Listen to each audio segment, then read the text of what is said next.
Hi, and welcome to episode 3 of the Informing Choices mini-pod. Today, our topic is the future of women in life, society, and business. And I'm totally thrilled to have with me Alex Whittington. Alex is a friend, a colleague, and a fellow futurist. Alex, tell us a little bit about the work that you do. Hi, Steve. Thank you so much for having me. Great to be on your show. I am a futurist from Houston, Texas. I'm a researcher, a writer. I'm also an educator. I teach part-time at the University of Houston undergraduate courses where I talk about the futurist perspective and how futurists think and research and produce work. And I'm also very interested in what I call strategic social foresight. So that means the future of women, future of families, education, consumers, the home, and just a variety of issues that touch on, the way that we live and the way that we are as a human society. Very interesting. Now, we were talking just before about a project you're getting involved with around families and the home. Just tell us a little bit about that. Sure. Yeah, this is a really fun thing I'm doing with some other futurists, sense makers, analysts, and people who are thinking about how life is changing, how business is changing. And we're calling it MOFA. It's the Museum of the Pandemic Home Artifacts. And we're actually asking people to send in images, or whatever kind of renditions, poems about their pandemic home artifacts. Some people are talking to us about the bread makers, bread machines that they purchased to get through the pandemic. Or for me, I'm going to be sending in pictures of the big stack of paper plates that I keep in the cabinet that saves me from washing a lot of dishes while I have everyone in the home. So we're really interested in how, things are changing as a result of COVID, and this kind of interregnum, right? This sort of in-between period between then and what's coming next, and potentially could be a long time before the next gets here. So we're interested in artifacts of what the changes are, the evolution of change, and what it tells us about how life might be, 10 or 15 years from now. It's a project I'm doing with a group called the Gray Swan Guild. It's a really cool group of people just interested in what's happening. And is there a way that people can look at that work as it emerges, or is it going to be a big reveal at some point in the future? I'll be sharing it on LinkedIn when it's complete. Right now, we're in the collection phase. So anyone who might be interested in contributing, please contact me or check me out on social media. I'm posting the information. Brilliant. Thanks for that, Alex. Sounds really, really interesting. So one of the things that you said there about starting to think about the future and starting to think about, what might happen post-COVID really links nicely to the first question I've got for you, which is, what forces do you think are likely to change the role of women in society in the future? Which technologies? Which forces for change? Which change Forces, forces? sorry. Yeah. Which forces? Well, I think obviously the pandemic is, a major force. It's actually a major event that's creating a lot of different driving forces, including technology. I'm going to talk about one of our favorite topics, which is artificial intelligence, or AI. We've written a lot of articles about that and talked about it a lot. And I think that the pandemic has created even more of a driving force, accelerated, as a lot of people have noted, the driving force of artificial intelligence. I don't know if you heard that recently, an algorithm, I guess, I don't know, I believe it was just, some sort of algorithm, was able to detect, should I say, diagnose COVID in a patient based on listening to the cough of the patient. So it was totally based on an audio file or whatever that was taken of people coughing. It was able to pick out the patients with COVID. So I think that speaks to an interesting theme in AI that you and I have talked about a lot, I'm really interested in, which is how it might supplement or enhance or in some way, work in tandem with women's role in life. And I'm thinking of, moms. I'm thinking of women as teachers, preschool teachers, as we hear a lot of coughs. We hear a lot of coughs, but wouldn't it be cool if we could hold up our phone to a kid that's coughing in school or in home or whatever, and it could tell us, oh, that's a normal allergies cough or whatever, just a little allergic cough, hay fever, versus, okay, that's serious, get them to the doctor. That finding about the AI being able to diagnose the COVID reminded me of the whooping cough. You've heard of whooping cough, Yep. pertussis, right? It's been controlled by vaccines for quite some time. But the reason it's called whooping cough is due to the distinctive sound that doctors and surely mothers knew to look for. And I actually have a young relative who was diagnosed with whooping cough by a doctor who had recently been in the developing world, working with underprivileged communities. This relative kept going to the doctor, and no one could figure out what was wrong, because they assumed she was vaccinated, so they assumed she didn't have whooping cough.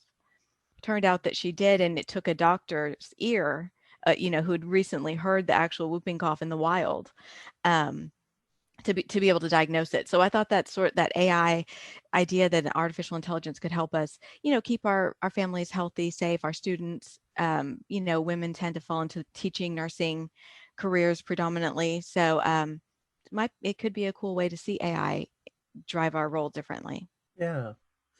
And one of the other things I suppose that comes to mind are perhaps some of the social drivers that are changing the role of women in society. And one of the really prominent examples of that is the election, of course, of Kamala Harris to vice president-elect. What do you think that kind of event does for women in leadership roles in politics, but in enterprise as well, and particularly women of different races than we might normally see in those positions?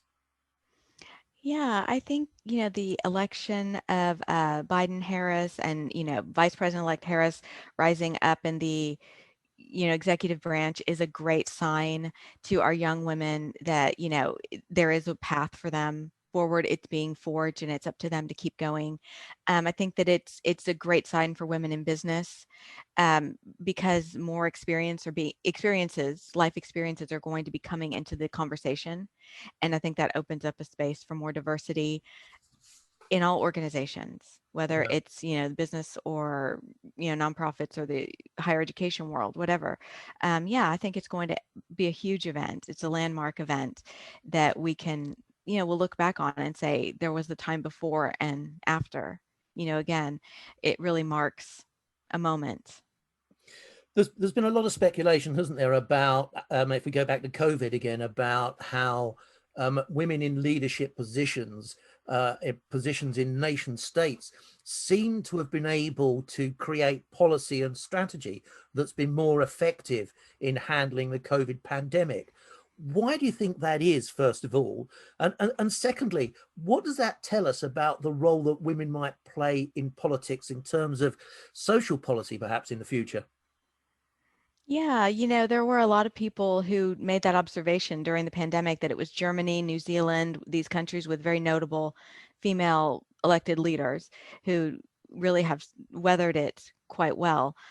So I don't know what it is. I think a lot of people attribute it to, emotional intelligence that women tend to be encouraged to foster. I don't know that it's inherent in women. I'm not convinced I want to make that kind of generalization, but I think that those are skills that we're encouraged to nurture in ourselves. We're taught, to be more empathetic, to be caring.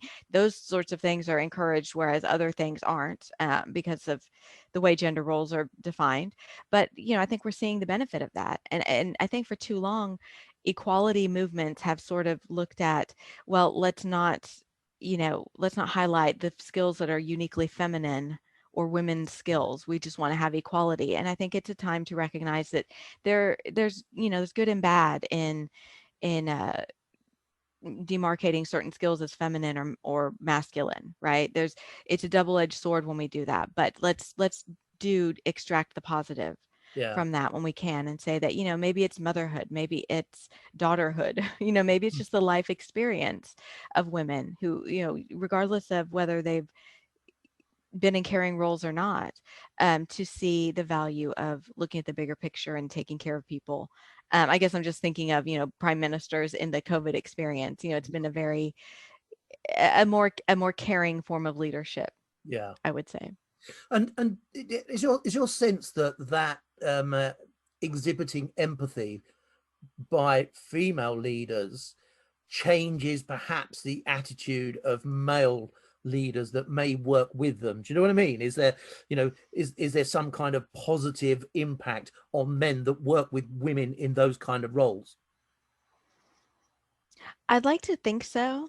I mean, I'd like to see that play out Yeah. first. I don't see evidence of it. I mean, I'm just going to be cynical and say men probably use it to their advantage to think, oh, I can keep taking advantage of this person. You know, I'm still alpha. You Mhm. know, I think that unfortunately, I think Jacinda Ardern said something very similar where, you know, kindness gets perceived as weakness. Right? Didn't you have a Yeah. quote very along those lines? Like, for too long, my empathy has been mistaken for, you know, lack of assertiveness or whatever.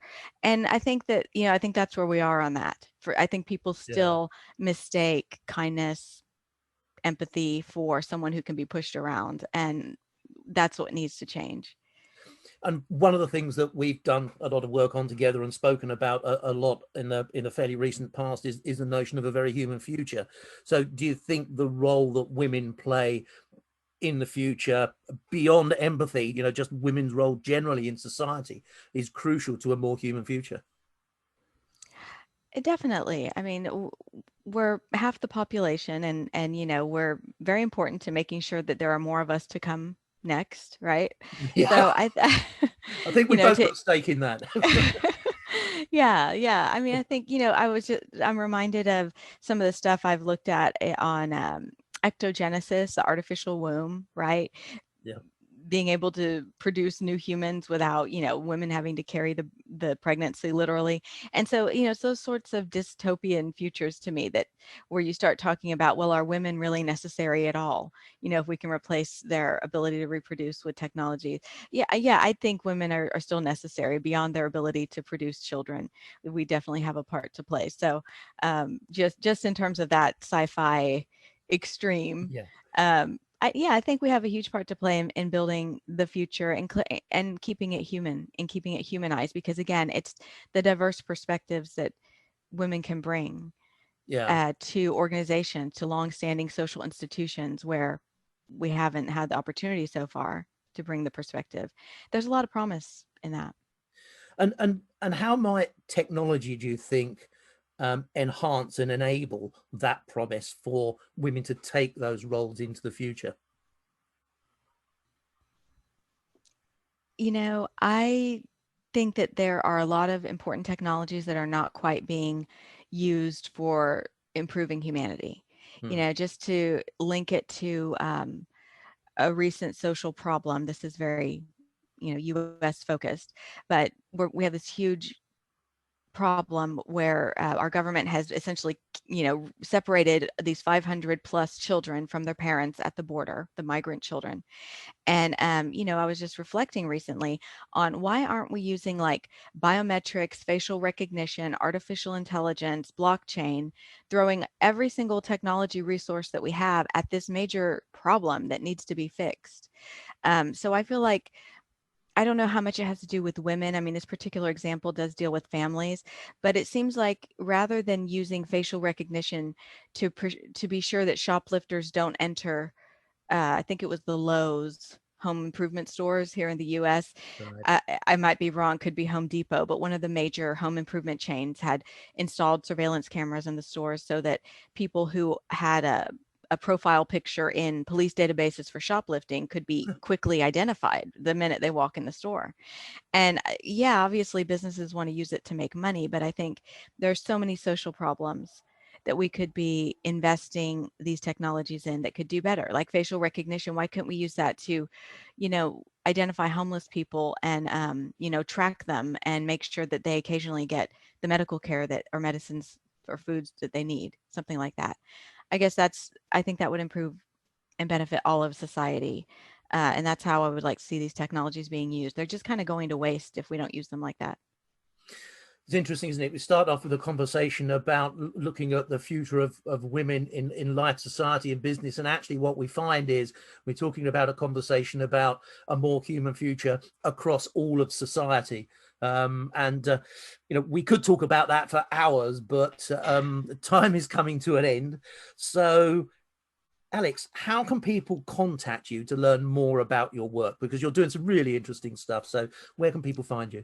Thank you. Well, I'm on social media, typically LinkedIn and Twitter. So you can find me under my name, Alexandra Whittington. I'm also consulting through my personal consulting firm, which is called Partners in Foresight. You can find Partners in Foresight on LinkedIn as well. And then on Twitter, my Twitter handle is Alexandra Forecast with the number 4 casts. And yeah, please do look me up. And I'd love to hear from, anyone who's interested in talking about the future and has, anything to say about it. Please feel free to reach out. Alex, lovely to talk to you. Really insightful and really provocative things I think we've spoken about over this very short 15-minute period. But thank you so much for taking part. Thank you.